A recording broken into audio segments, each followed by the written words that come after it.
ating ulam ngayong tanghalian guys. Ginataang papaya. Nilagyan natin ng daing. Masarap yung daing na yung galing probinsya.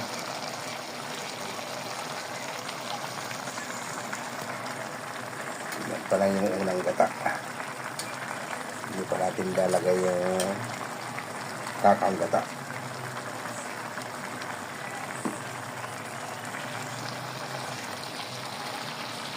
Pinapaiga lang natin, tapos ilalagay natin yung pangalawang gata, yung unang gata pa.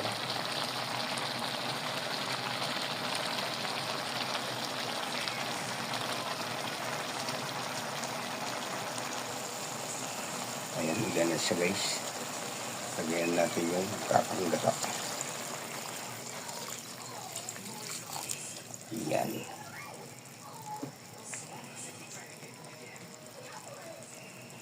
Yan ang ating ulam ngayon ng ngayong tanghali. For lunch. Ginataang papaya. Lagyan ng daing. Yung daing na yung galing probinsya pinadala sa amin. Yes, tapos lagyan natin ng siling green. Pampurang ito ating malunggay mamaya na pag ito na, pag ano na siya, igan na siya. Pag malapit na siyang hangin kasi mabilis lang naman maluto.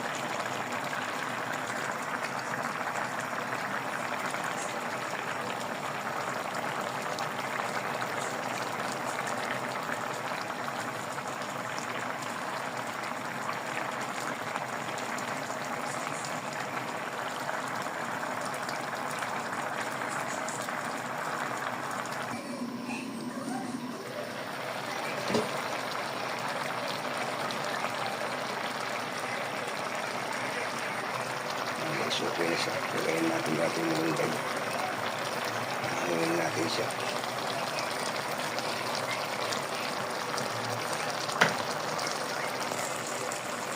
Ayan guys, okay na siya. Patayin natin.